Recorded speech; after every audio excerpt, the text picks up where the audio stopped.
Welcome to this sacred space of rest and reflection. Tonight, we are not merely listening to stories, we are embarking on a journey through the very fabric of existence. We are exploring the vast, ancient, and intricate world of Hindu mythology, a tradition that views time not as a straight line with a beginning and an end, but as a grand, sweeping circle that repeats for eternity. As you lie here, I want you to begin by acknowledging the space your body occupies. Feel the weight of your head on the pillow. Feel the mattress supporting your spine. Your breath is the bridge between the physical world and the world of the spirit. Inhale deeply, imagining you are breathing in the cool, crisp air of the Himalayan peaks. Exhale slowly, releasing every tension, every worry, and every thought of the day. This journey is 3 hours long. It is designed to lead you through 12 distinct chapters of cosmic history. We will witness the birth of the universe, the churning of the oceans, the epic battles between gods and demons, and the profound wisdom of the ancient sages. Close your eyes now. The lights of the world are fading. The ancient gates are opening. We are going back to the beginning of all things. Before there was earth, before there was sky, and before the first spark of light hit the void, there was only the Kshira Sagara. Imagine an ocean that is not made of water, but of pure, white, primordial milk. This milk represents the essence of all life, the unmanifested energy of the universe. It is perfectly still. There is no wind to create a ripple. The surface is like a sheet of white glass, reflecting a sky that has not yet seen a sun. In the center of this great whiteness floats the great serpent, Ananta Shesha. He is the king of the Nagas, but he is more than a creature. He is a manifestation of time itself. His name, Ananta, means endless. He is the remainder, the one who exists after the universe is destroyed and before it is reborn. His body is massive beyond human comprehension, coiled in a series of great comfortable loops that serve as a bed for the divine. His skin is silver and gold, glowing with an inner light, and each of his 1,000 heads wears a crown set with a ruby that shines like a distant star. Resting upon these coils is Lord Vishnu, the preserver. His skin is the color of a dark blue lotus, the color of the deep space between the stars. He is dressed in robes of yellow silk that shimmer like molten gold. Vishnu is in the state of Yoga Nidra. This is the sleep of the soul. He is not unconscious. He is the most conscious being in existence, dreaming the world into being. Listen to the sound of Vishnu's breath. It is the only sound in the void. Sa, ha, sa, ha. This is the rhythm of the universe. With each exhale, 1,000 universes are born from the pores of his skin. They drift away like tiny bubbles in the milk, expanding, cooling, and forming galaxies. Inside those galaxies, billions of souls begin their journeys. With each inhale, those universes age, crumble, and return to him, seeking rest in his heart. As you listen, imagine yourself as a tiny spark of light floating in that milky ocean. You are safe. You are protected by the 1,000 hoods of Shesha. You are part of Vishnu's dream. The weight of your physical body is gone. You are floating in a sea of pure consciousness. From the navel of the dreaming Vishnu, a single lotus flower begins to grow. It rises on a long, slender emerald stalk, reaching upward through the white mist. This lotus is the foundation of our world. As it slowly unfurls its petals, a soft golden light begins to emanate from its center. Within the heart of the lotus sits Brahma, the creator, with his 4 heads looking toward the 4 corners of the void. Brahma is the first being to awake in the new cycle. He looks into the darkness and utters the first sound, Om.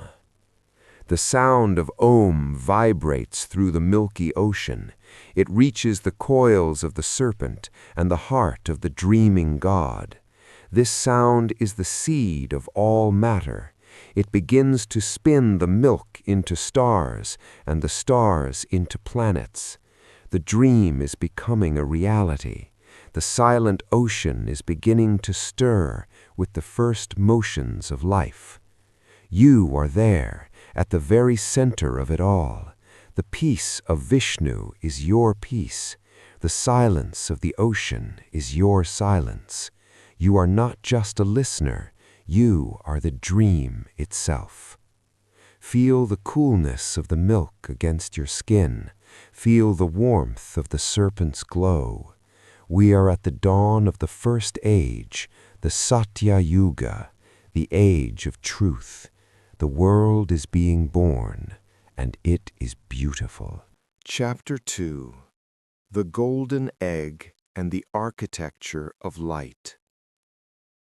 The silence of the milky ocean has begun to hum with the first vibrations of existence. As the lotus rises from the navel of the sleeping Vishnu, we enter the stage of the Hiranyagarbha, the golden womb, the cosmic egg. Imagine, if you will, the absolute darkness of the void before the first star was lit. In the center of this velvet blackness there is a pulse. It is faint at first, like the distant beat of a drum echoing through the empty halls of space. This pulse is the sound of the universe preparing to wake. A tiny point of light appears. It is no larger than a grain of sand, yet it carries the weight and the potential of 1 billion galaxies. Slowly, with a majestic and unhurried grace, this point of light begins to expand. It draws in the surrounding darkness and transforms it into a glowing, radiant gold. It grows and grows until it becomes a perfect, luminous sphere, the golden egg of creation. This egg is not made of stone or shell. It is made of pure, concentrated energy. It is the physical manifestation of the sacred sound, Om. As you lie there in the stillness of your room, imagine this golden radiance washing over you. It is a warm light, but it does not burn.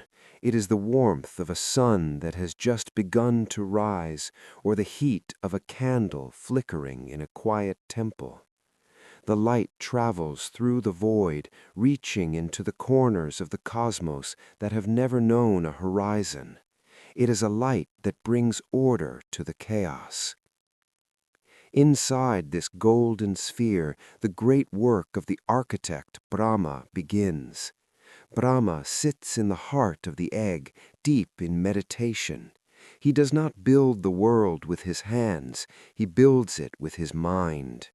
He listens to the internal vibration of the Hiranyagarbha, and from that sound he begins to separate the elements. The heaviness of the earth begins to settle at the bottom of the egg, forming the foundations of the mountains and the deep, silent caves. The lightness of the air rises to the top, forming the infinite heights of the heavens. The fire of life sparks in the center, creating the heat that will eventually fuel the hearts of every living creature. Imagine the focus of the Creator. Brahma has 4 faces, and each one looks out toward a different direction of the new universe. One face looks toward the north, seeing the frozen peaks of future mountains.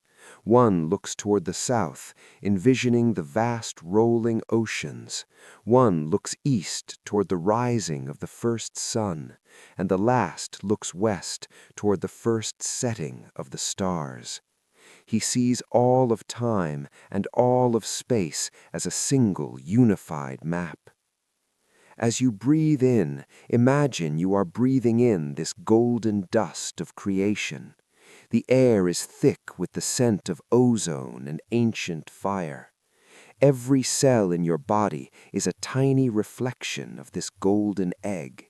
You are made of the same light, the same vibration, and the same stillness.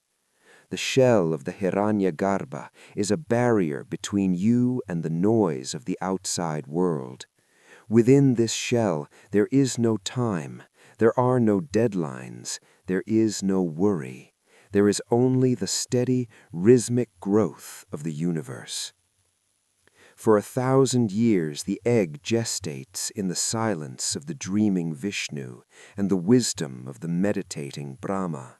It is a time of waiting, a time of deep, restorative rest. The universe is not in a hurry to be born, and you do not need to be in a hurry to wake. Let the golden light become heavier now. Imagine it as a thick, warm blanket that is being draped over your limbs. Your legs feel heavy and warm. Your arms are relaxed and still. Your mind is as quiet as the center of the egg. The egg begins to vibrate more intensely now. The sound of Om becomes a deep, resonant drone that vibrates in the very marrow of your bones. This is the sound of the shell beginning to crack.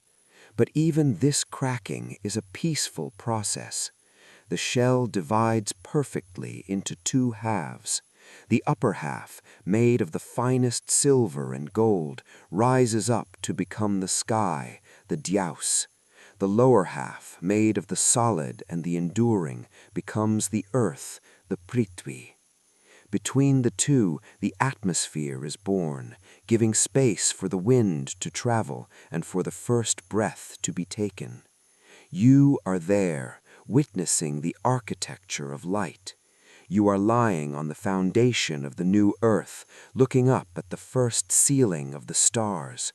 The world is finally taking shape, and it is a world built on the foundation of your own peace. The golden egg has opened, and the first morning of the universe is about to begin. Stay here in the golden glow. Let the warmth anchor you. We are leaving the void behind and entering the world of form, but the silence of the egg remains within you. It is your sanctuary. It is your home. Chapter 3. The Churning of the Cosmic Sea.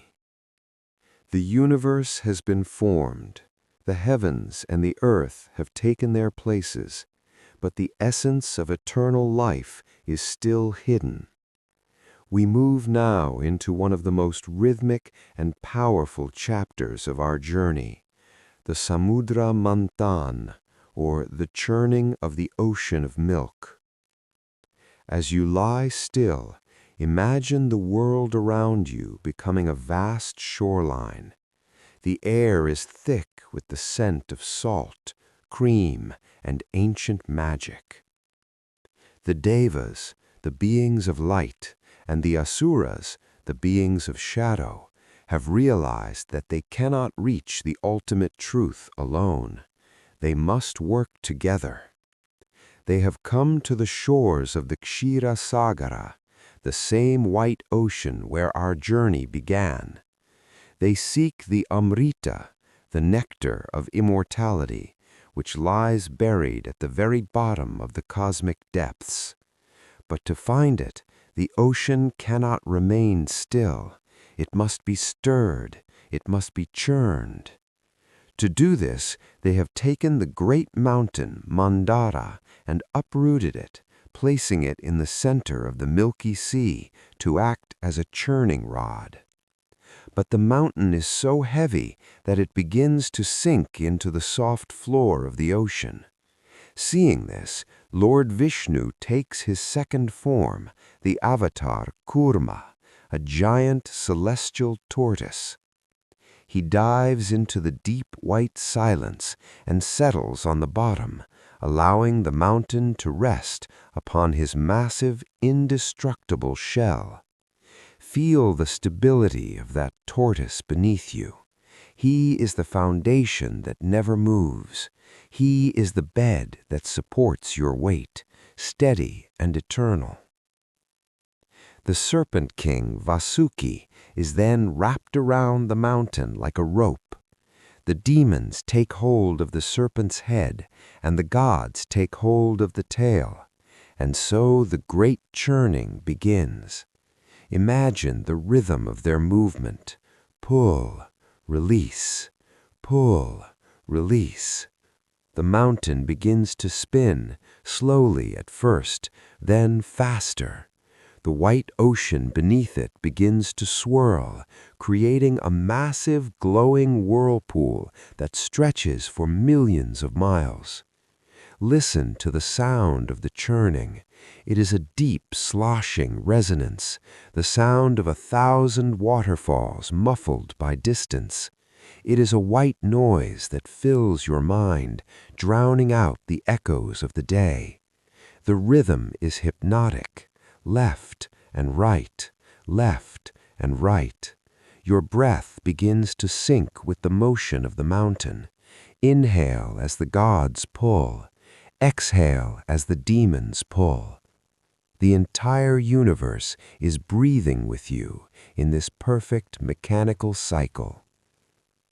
As the churning continues for centuries, the ocean begins to yield its secrets. The friction of the mountain creates a heat that transforms the milk into something new. From the froth, wonderful things begin to emerge, rising slowly to the surface like bubbles. First, the moon appears, cool and silver, rising from the white waves to take its place in the indigo sky. Feel the cool moonlight touching your skin, counteracting the warmth of the golden egg. Then the divine cow Kamadhenu emerges, the granter of all desires, heralding a world of abundance. Then comes the white horse with 7 heads, and the great elephant Airavata, whose skin is as white as the ocean itself. Finally, the most beautiful sight of all, Goddess Lakshmi rises from the waves, standing upon a fully bloomed pink lotus. She is the goddess of prosperity and grace. As she appears, the air is suddenly filled with the scent of 1,000 lotus flowers and sandalwood. The fragrance is heavy and sweet, making your eyelids feel even heavier, pulling you down into the scent.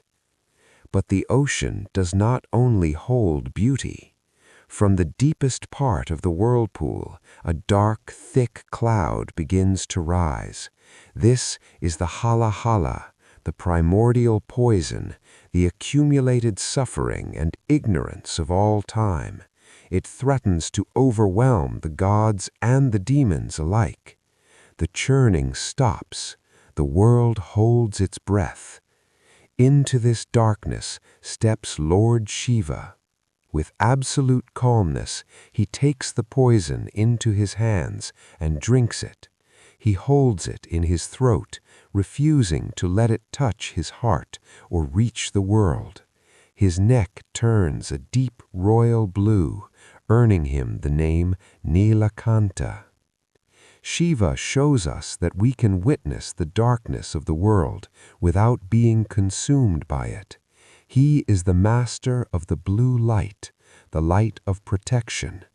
Imagine that blue light now surrounding your bed, a cool protective shield that filters out all worries. The poison has been neutralized. The churning resumes, but now it is slower, softer. The ocean has given up its secrets, and the golden pot of nectar, the Amrita, finally emerges in the hands of the divine physician. But for you, the nectar is not a drink. The nectar is the stillness that follows the work. The mountain Mandara is lifted back to its place. The serpent Vasuki returns to the depths. The ocean of milk settles back into its original, perfect calm. The whirlpool has vanished, leaving only a few white bubbles on the surface. You are drifting on those bubbles. The work of the universe is done for now. You are safe. You are immortal in your silence. You are deep within the blue peace of Shiva. Chapter 4. The Descent of Ganga and the Heavenly Rivers. The ocean has been churned, the nectar has been found, and the world has been balanced. But the earth below is still parched. It is a land of dust and heat, waiting for a grace that can only come from the highest heavens. We move now into the story of the Ganga Avatarana, the descent of the most sacred river in the universe. As you lie in the stillness of your room, imagine the air becoming cooler. The salt of the milky ocean is replaced by the crisp, sharp scent of mountain ice and ancient stone. You are no longer on the shore. You are standing at the foot of the Himalayas, the roof of the world. High above the clouds, in the realm of the stars, flows the river Ganga. In the heavens, she is known as the Akasha Ganga, the Milky Way. She is a river of pure light, a torrent of celestial energy that flows through the gardens of the gods. But the earth needs her. The ancestors of the great king Bhagirata have been reduced to ashes, and only the touch of Ganga's waters can purify them and bring peace to their souls. However, there is a problem. Ganga is a goddess of immense power. Her fall from the heavens is so forceful, so thunderous, that it would shatter the very foundations of the earth. The world would be washed away by the weight of her descent. Bhagirata prays to the only one who has the strength to withstand such power, Lord Shiva, the great ascetic, the dweller of Mount Kailash. Imagine Shiva now. He is sitting in perfect meditation on the highest peak. He is as still as the mountain itself. His skin is covered in white ash, his eyes are half closed, and his hair, massive, dark, and matted, is piled high upon his head like a forest of roots. He hears the prayer of the king and the roar of the river. He stands, plants his feet firmly on the granite peaks, and unbinds his locks. Ganga leaps from the heavens. Imagine a waterfall made of liquid starlight, a mile wide, crashing down from the velvet blackness of space. The sound is like 1,000 lions roaring at once. But as she hits the crown of Shiva's head, something miraculous happens. Shiva catches her in the labyrinth of his hair. The wild, chaotic energy of the river is caught in the tangled, sacred forest of his locks. She wanders through the thousands of strands of his hair, losing her fury, losing her weight, until the thunderous roar becomes a gentle, melodic trickle. Listen to that sound. It is no longer a crash. It is a soft, rhythmic gurgling. It is the sound of a mountain stream in the dead of night. Shiva, the master of transformation, has turned a destructive force into a life-giving grace. He allows the river to flow out from his hair in 7 gentle streams, trickling down the rocky faces of the Himalayas and onto the plains below. Feel the cool mist of the Ganga touching your forehead. It is a holy water that washes away the fatigue of your muscles and the noise of your mind. As the river flows, the dust of the earth turns into fertile soil. The flowers bloom in her wake. The trees lean toward her banks. You are like the earth, and the river is your peace. Imagine the water flowing through your own body, starting at the crown of your head, moving down through your shoulders, your chest, and your legs, carrying away every tension, every heavy thought. She is always at rest.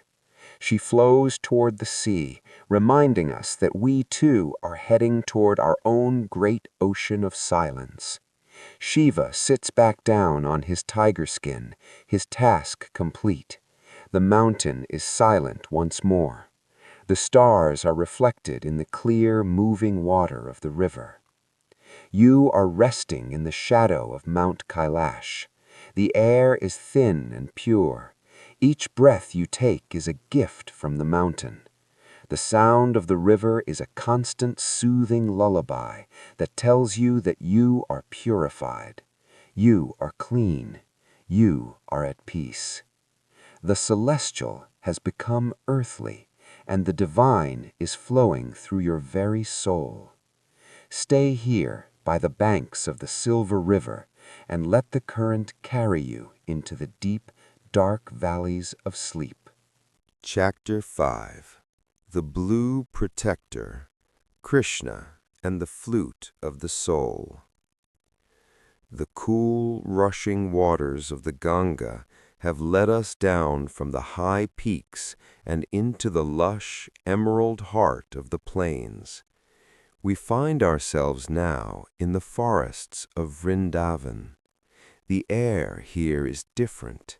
It is heavy with the scent of night-blooming jasmine, damp earth, and the sweet, lingering perfume of the kadamba trees.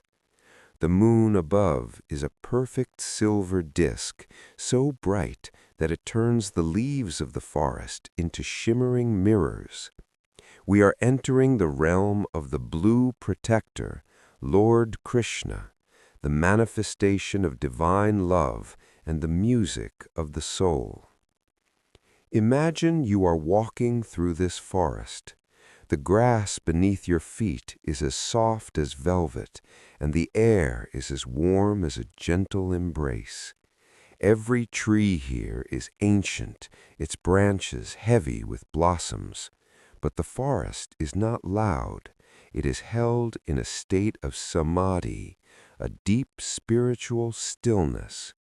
The birds have ceased their chirping, and the cows in the distance have stopped their grazing.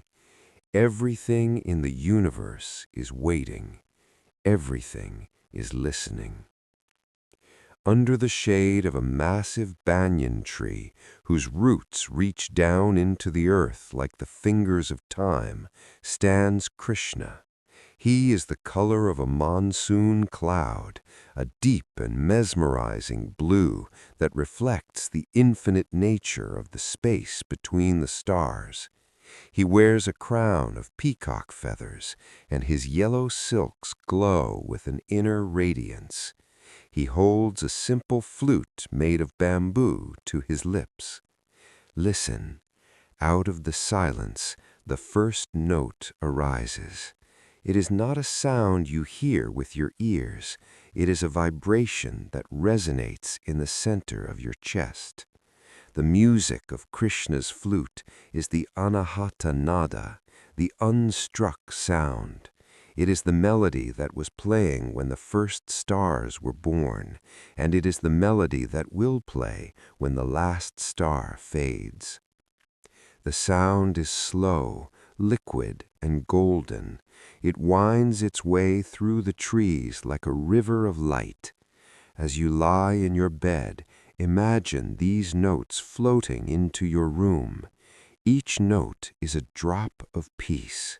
One note touches your eyes, making your eyelids feel heavy and still. Another note touches your shoulders, causing them to sink deeper into the mattress. A third note touches your mind, and the chaotic thoughts of the day simply dissolve like mist under the morning sun. In the mythology, when Krishna played his flute, the river Yamuna would stop flowing so she could listen. The trees would bend their branches to be closer to the sound. The deer would stand frozen in the clearings, their eyes wide with a joy that has no name. You are like those forest creatures. You are caught in the spell of the divine music. Krishna's flute is calling the soul back to its home. It is telling you that the world of struggle is an illusion, and the world of love is the only truth. Krishna is the protector. He is the one who lifted the Govardhan mountain on his little finger to shield the people from the storm. He is the one who protected the honor of the vulnerable and guided the confused on the battlefield. But here, in the moonlight, he is simply the player of the flute. He is the friend of the soul. He is the one who knows your secrets, your fears, and your dreams, and he loves you through them all. Feel the blue light of his presence filling the forest. It is a protective glow. In this forest, there are no predators, there is no hunger, there is no cold, there is only the eternal now. The music is becoming slower. The gaps between the notes are growing longer. In those gaps, you find a silence that is deeper than any you have ever known. It is a silence that is full of life. It is a silence that is full of God. As you drift, imagine you are leaning against that great banyan tree. The wood is warm and solid. The music of the flute is becoming a whisper, a faint hum that matches the rhythm of your own breathing. Krishna is watching over you. He is the guardian of the night. He is the light that never goes out. The forest of Vrindavan is folding its leaves. The moon is climbing higher into the indigo sky. You are safe. You are loved. You are part of the song. Chapter 6. The Bridge of Stones.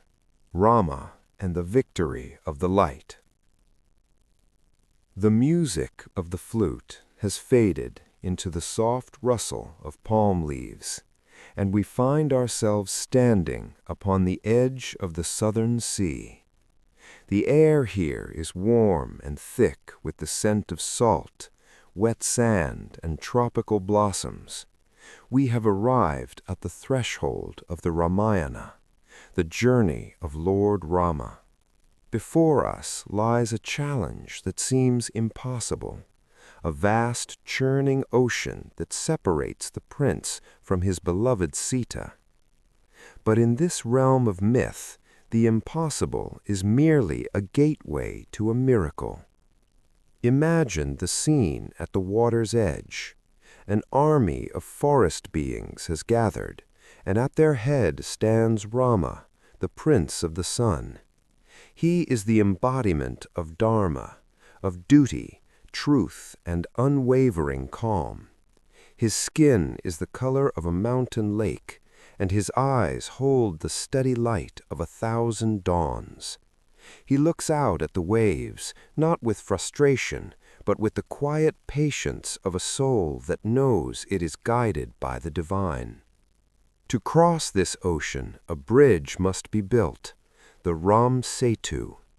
But these are not ordinary stones. The monkeys and the bears bring boulders of granite and limestone from the mountains. They are heavy, jagged, and cold. Under normal laws, these stones would sink immediately into the dark depths of the sea. But as they are brought to the shore, the name of Rama is inscribed on each one. One by one, the boulders are cast into the waves. Listen to the sound of the stones hitting the water. Splash, ripple, silence.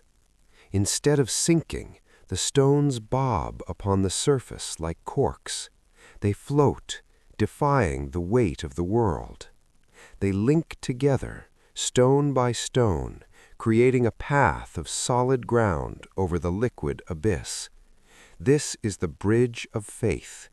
It teaches us that when we carry the divine name in our hearts, the heavy burdens of our lives, the worries, the griefs, the fears, lose their weight. They begin to float. They become the path that leads us home. As you lie in your bed, imagine you are stepping onto this bridge. Beneath your feet, the stones are warm from the setting sun. They are steady. There is no wobbling, no uncertainty. The bridge stretches out before you, a golden road of stone cutting through the turquoise water. With every step you take, you feel the strength of the earth beneath you. Step, pause, step. The rhythm is slow and meditative.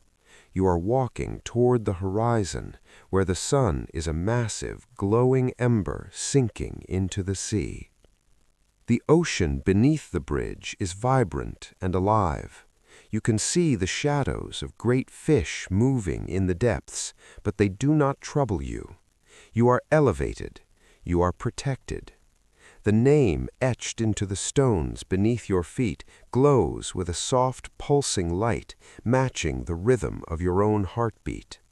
This light travels up through the soles of your feet, through your legs, and into your spine, filling you with an unshakable sense of security. Rama walks this bridge with you. He is the protector of the journey. He reminds you that the war against darkness has already been won in the realms of the spirit. The 10-headed demon Ravana, who represents the scattered and ego-driven mind, cannot cross this bridge. Only the one who is centered, only the one who is simple, can walk this path.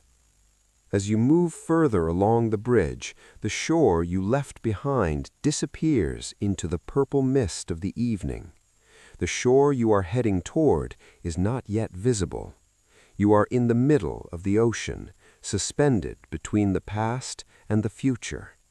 In this middle space there is absolute peace. The sound of the waves lapping against the floating stones is a rhythmic, wet percussion that lulls your mind. It is the sound of the earth being cradled by the water. The sky is turning to a deep royal indigo. The first stars are reflecting in the sea, so that you feel you are walking through the sky itself. The bridge is no longer just stone. It is a path of starlight. Your body feels heavy like the granite of the bridge, but your soul feels light like the name that makes the stone float. You are sinking deeper into the mattress, just as the sun has sunk into the sea. The victory is near. The reunion is certain. Rama is with you, and the bridge is steady. You are safe to let go. You are safe to cross over into the land of dreams. Chapter 7. The Mountain of Silence. Shiva's dance at the center of the universe. The tropical air of the Rama's bridge has faded, and the humidity of the ocean has been replaced by a thin, sharp, and incredibly pure atmosphere. We have ascended to the heart of the world, the spiritual axis of the universe, Mount Kailash. As you lie in your bed, imagine the temperature of the air around you dropping just a few degrees, not to a chill, but to a refreshing, clean coolness. This is the air of the high peaks, where the breath of the divine is the only wind. Mount Kailash is not just a mountain, it is a throne of silence. It is a massive four-sided pyramid of black rock and white ice, reaching up into the indigo sky as if to pierce the fabric of the heavens. Here, time does not move. There are no clocks here, no schedules, no noise. There is only the presence of Lord Shiva, the Mahayogi, the great ascetic who sits at the center of the world. Imagine Shiva now. He is seated on a tiger skin at the mouth of a cave. His body is smeared with the white ash of sacred fires, representing the truth that all material things eventually pass away. Around his neck is the serpent Vasuki, resting peacefully, symbolizing that even the most primal forces can be tamed by the power of meditation. A crescent moon is tucked into his matted hair, and from the crown of his head the waters of the Ganga trickle down in a silver thread. Shiva is the master of the void. In his presence, the chatter of your mind, the lists of things to do, the worries about tomorrow, the regrets of yesterday, simply ceases to exist. It is as if a heavy velvet curtain has been drawn across the world. Look into his eyes. They are half closed, fixed on a point within his own heart. He is looking at the same place you are heading now, the space of absolute, unbroken peace. In the silence of Kailash, Shiva begins to move. This is the Tandava, the dance of the cosmos. But tonight it is not a dance of destruction, it is the Ananda Tandava, the dance of bliss. Imagine the rhythm. It is slow, heavy, and resonant. Every time Shiva's foot touches the ground, a deep vibration ripples through the earth. Thump, pause, thump.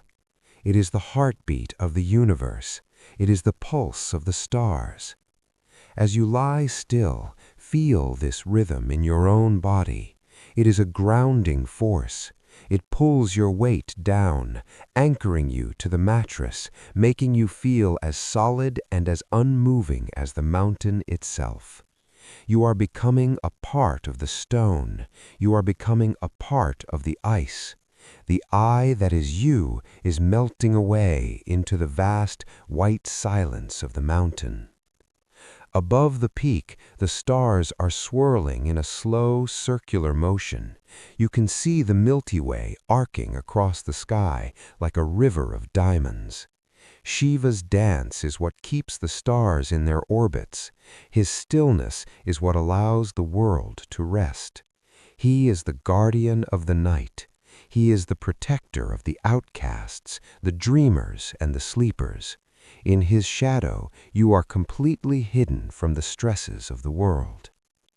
The fire in the cave is crackling softly. The orange light flickers against the blue-tinted ice. Listen to the silence between the crackles of the wood. That silence is the home of the soul. It is a silence that is not empty, but full of wisdom, full of strength, and full of love. Shiva is whispering a mantra into the cold air, a sound so low it is more of a feeling than a word. It is the sound of Om Namah Shivaya. I bow to the inner self. The mountain is calling you to let go of everything that is not essential. You do not need your name here. You do not need your history. You only need your breath. Inhale the cold silver light of the stars. Exhale the warm, dark smoke of the fire. You are sinking. You are fading. You are becoming the mountain of silence. Shiva is watching. The moon is shining. The dance is slow. You are finally, truly at rest. Chapter 8. The Divine Mother, Shakti, and the Radiance of Life. The cold, crystalline silence of Mount Kailash begins to soften. The sharp edges of the ice melt away, and the air begins to glow with a warm amber light. We are moving from the stillness of the father into the heartbeat of the mother. This is the realm of Shakti, the primordial energy, the power that allows the universe to breathe, to move, and to be. As you lie in your bed, imagine the coolness of the mountain being replaced by a gentle, radiant warmth. It is the warmth of a sun-drenched field, or the heat from a mother's hand resting on a child's forehead. Shakti is the great goddess, the Mahadevi. She is the energy that Shiva meditates upon. If Shiva is the silent sky, Shakti is the wind that moves through it. If Shiva is the ocean, Shakti is the wave. Without her, the universe would be motionless. Feel that energy now in your own body. It is the subtle hum in your nerves, the steady beat of your heart, and the warmth in your blood. You are a child of this energy. You are made of the same stardust that she wove together at the dawn of time. Imagine the goddess appearing before you. She does not come as a stranger, but as the most familiar presence you have ever known. She is the protector, the provider, and the teacher. She takes many forms to meet your needs. First, she appears as Lakshmi, rising from a golden lotus. She is the goddess of abundance. She is the scent of ripened grain and the shimmer of gold. As she looks at you, she pours a stream of golden coins from her palm. But these coins are not metal. They are drops of pure contentment. They fall around you, making a soft, metallic chiming sound that lulls you deeper into the mattress. You have everything you need. You are abundant. You are enough. Then she shifts into the form of Saraswati. She is dressed in white as pure as the Himalayan snow, seated on a graceful swan. She plays the veena, a stringed instrument that carries the melody of the spheres. The music is thin, high, and clear, like a silver thread winding through your mind. It clears away the clutter. It washes away the confusion. She is the goddess of wisdom and art. She reminds you that your life is a masterpiece, and tonight the canvas is blank and ready for rest. And when you feel afraid, when the shadows of the world seem too long, she takes the form of Durga. She sits upon a powerful lion, her 10 arms holding symbols of protection. She is the warrior who stands at the gate of your sleep. No nightmare can pass her. No worry can breach her shield. She is the fierce love of a mother protecting her young. Behind her shield, you can finally let your guard down. You can let your muscles go slack. You can let your breath become shallow and easy. You are protected by the highest power in the cosmos.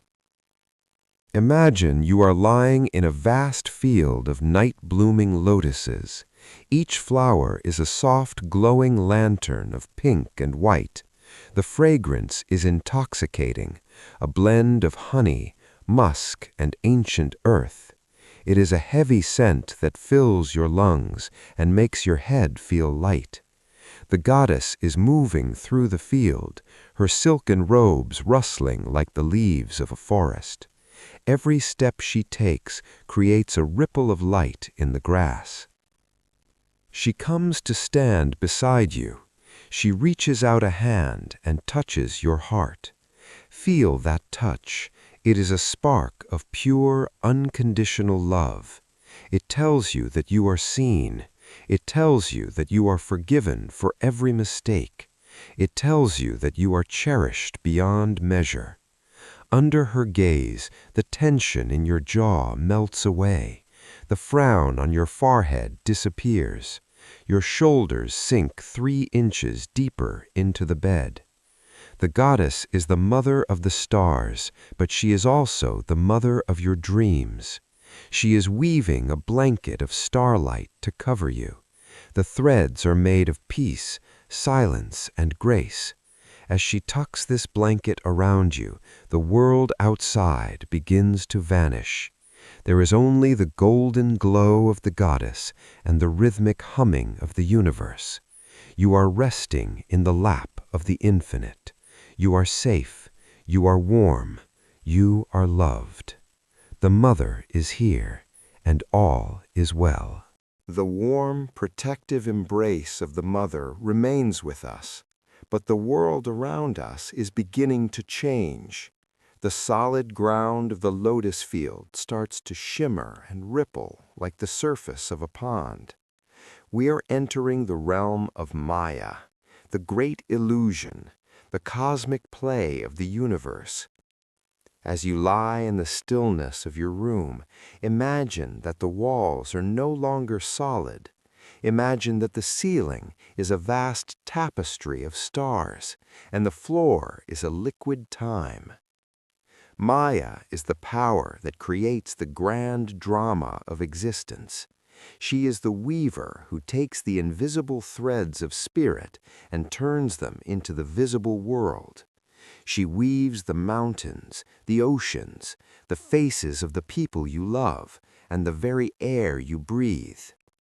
But tonight, Maya is showing you a secret. She is showing you the back of the loom. She is showing you that the world is a beautiful, shifting dance of light and shadow. Imagine a giant loom stretching across the sky. The threads are made of starlight and gravity. Every thread represents a thought, a memory, or an experience. Over and under, over and under. The shuttle of the loom moves back and forth with a rhythmic wooden clicking sound. Click, slide, click. This is the rhythm of the world. It is the sound of the seasons changing. It is the sound of the tides rising and falling. It is the sound of your own heart beating in the dark. As you watch the weaving, you realize that the things that felt so heavy today, the worries about the future, the weight of your responsibilities, are just threads in the pattern. From where you are lying now, you can see that they are small. They are temporary.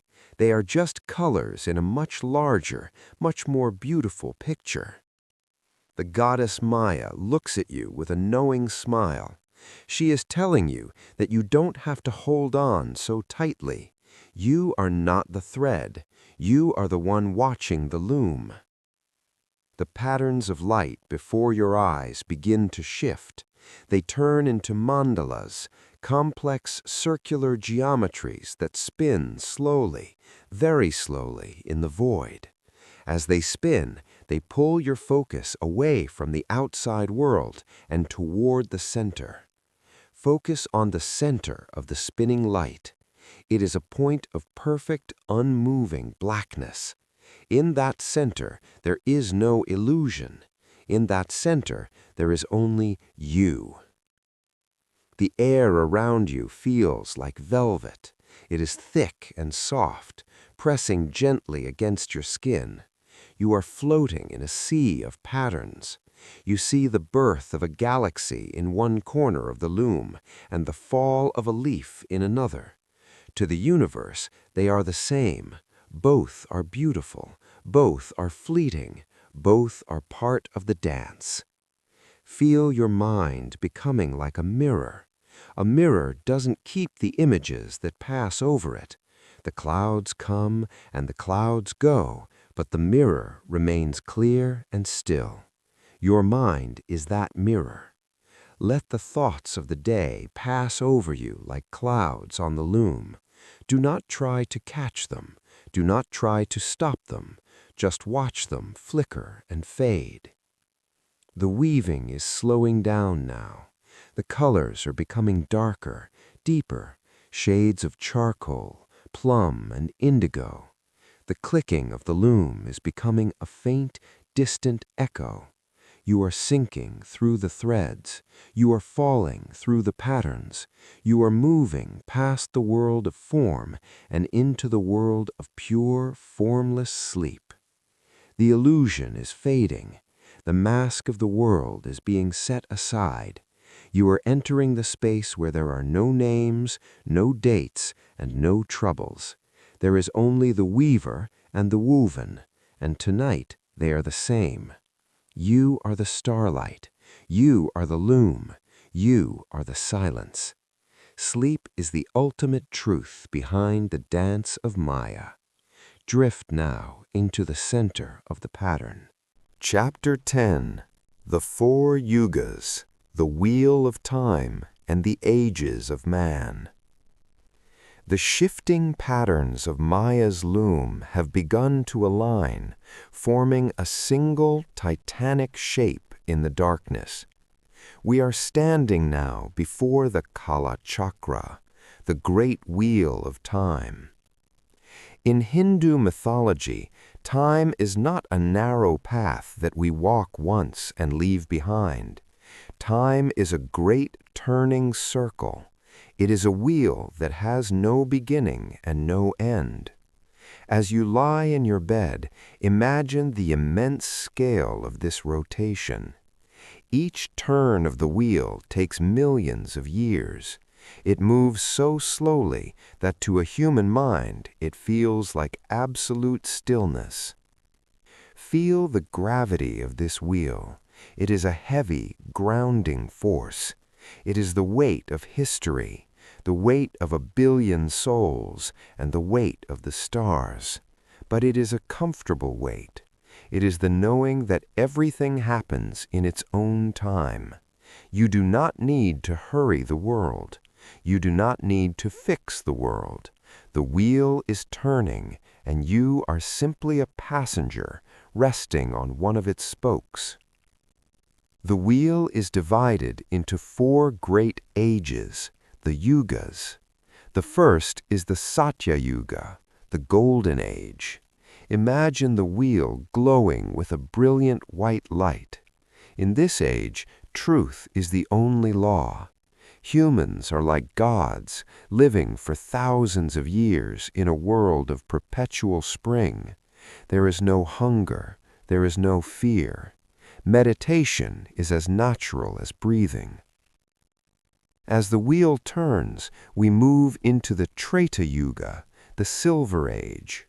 The light softens, virtue begins to fade, but the world is still full of heroes and sages. This is the age of Lord Rama, the age of sacrifice and duty. The wheel turns further into the Dwapara Yuga, the Bronze Age. The light dims to a warm sunset orange. This is the age of Krishna, an age of complexity and great wars, where the balance between good and evil becomes a delicate dance. And finally, the wheel turns into the section of cold, heavy iron, the Kali Yuga. This is the age we live in now. It is the age of shadows, of noise, and of forgetfulness. It is the shortest of the ages, but it feels the heaviest. Listen to the sound of the wheel turning. It is a low subterranean rumble. Grind and turn, grind and turn. It is the sound of tectonic plates moving. It is the sound of the earth's heart beating in the dark. In the Kali Yuga, the world feels frantic. The minds of men are like stormy seas. But listen closely to the wheel. Even in the heart of the Iron Age, the wheel is moving us back toward the gold. Every shadow is a sign that the light is coming. Every winter is a preparation for the spring. As you breathe, imagine you are breathing in sync with the great cycle. One breath, one century, one exhale, one age. Your body is sinking deeper into the bed, pulled down by the vast planetary mass of the wheel. The iron of the Kali Yuga is not a prison, it is a shield. It is a heavy blanket that protects you from the distractions of the heavens. In this dark age, the most powerful thing you can do is find the stillness within. You are a traveler who has seen the gold, the silver, and the bronze. You carry the memory of the golden age in your very DNA. That peace is not lost, it is just resting. The wheel is turning you away from the noise of the world and toward the quiet of the inner self. The constellations on the stone wheel are blurring now, becoming a single soft ring of light. The friction of the turning is creating a warmth that radiates through your limbs. The wheel is moving toward the end of the cycle. The iron is becoming smooth. The darkness is becoming soft. You are at the point where the wheel pauses before the new dawn begins. In that pause, there is no time, there is no age. There is only the presence of the soul, watching the stars turn. The weight of the world is being lifted by the very wheel that carried it. You are free from the clock. You are free from the calendar. You are drifting into the timeless space between the yugas. The wheel is slow. The wheel is steady. The wheel is taking you home. Chapter 11. The Third Eye, Shiva's Fire, and the Light of Wisdom. The great wheel of the ages has turned us inward. We have left the oceans, the mountains, and the cosmic loom behind. We are now entering the most intimate chamber of the universe, the space within your own heart. We are at the threshold of the Ajna Chakra, the third eye. In the myths, this is the eye of Lord Shiva, the eye that sees beyond the veil of Maya. As you lie perfectly still, imagine the world around you fading into a soft, featureless dark. The only thing that remains is a single, tiny spark of light located right between your eyebrows.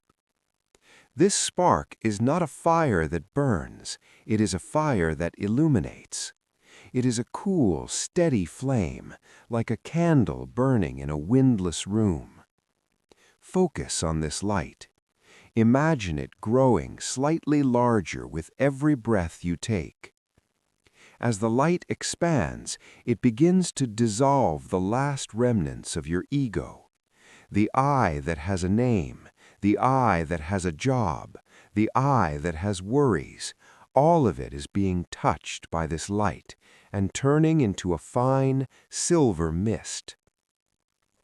Shiva opens his third eye to burn away desire and ignorance, but tonight he opens it to show you the truth of who you are. You are not the body that is tired. You are not the mind that is busy. You are the light that is watching the body and the mind. You are the silent observer. Feel the warmth of this inner eye spreading across your forehead. It is a relaxing, numbing sensation. It smooths out the lines of tension around your eyes. It relaxes the muscles of your jaw. It spreads down into your throat and your chest, filling you with a sense of absolute clarity. In this light, there are no secrets and no fears. Everything is seen as it truly is. You see that your life is a sacred thread in a divine tapestry. You see that every challenge was a lesson, and every joy was a gift. The light of the third eye is the light of wisdom, and wisdom is the ultimate rest. When you know the truth, you no longer have to struggle. You can simply be. Imagine the beam of light from this eye extending out into the dark universe. It acts like a lighthouse, calling back all the scattered pieces of your energy. All the energy you spent today on other people, on work, on the news, on the past. It is all flowing back to you now. You are becoming whole again. You are becoming a single, unified point of consciousness. The air in this inner chamber is still and silent. There is no sound here except the faint, rhythmic humming of the light itself. It is the sound of your own existence. Om, Om, Om. The vibration is low and heavy. It acts as a final anchor, pulling you down into the deepest layers of the subconscious. You are sinking through the floor of your mind and into the cellar of your soul. The third eye is the gateway to the infinite. It is the bridge between the human and the divine. As you look through this eye, you see the stars not as distant objects, but as reflections of your inner radiance. You are as vast as the sky. You are as deep as the ocean. The boundary between inside and outside is disappearing. The light is beginning to soften now. The bright white is turning into a pale violet, then a deep indigo. The eye is slowly closing, but the wisdom remains. The flame is still burning, but it is very small now, a tiny pilot light that will guide you through the night. You are centered, you are wise, you are at peace. The world of form is gone, and the world of the spirit is waiting to welcome you home. Chapter 12. The Return to Oneness, Mahapralaya, and the Final Silence. We have reached the end of the road. We have traveled through the dawn of creation, the churning of the seas, the lives of the protectors, and the turning of the great wheel. Now the wheel has come to a full stop. The light of the third eye has shown us the truth, and the truth is calling us back to the source. We are entering the Mahapralaya, the great dissolution. This is the ultimate rest. In the myths, this is the time when the day of Brahma ends. After billions of years of storytelling, the universe is tired. It is ready to sleep. Imagine the cosmos as a vast ancient temple where the candles are being blown out one by one. The stars are flickering and fading, their light returning to the original fire. The planets are slowing their orbits, settling into a deep and permanent stillness. As you lie here, feel the elements within you returning to their home. The solid earth of your body is melting into a warm liquid light. The water of your blood is becoming one with the celestial sea. The fire of your spirit is softening into a gentle glow. The air of your breath is merging with the infinite space. You are no longer a person. You are not a name. You are not a story. You are the space in which the story happened. Imagine the great goddess wrapping the universe in a blanket of darkness. This is not the darkness of a cave, but the darkness of the womb, warm, safe, and infinite. Everything that was ever built, every word ever spoken, every mountain ever climbed, is now being folded back into the heart of Lord Vishnu. He is returning to his rest upon the serpent Ananta. The ocean of milk is perfectly still. There is no ripple. There is no sound. The silence here is profound. It is a silence that loves you. It is a silence that knows you. In this silence, there is no I and there is no you. There is only oneness, Advaita. The drop of water has finally reached the ocean, and it has realized that it was the ocean all along. You are the dreamer, and the dream is over. Your breathing is now so shallow, so quiet, that it is like a feather resting on your lips.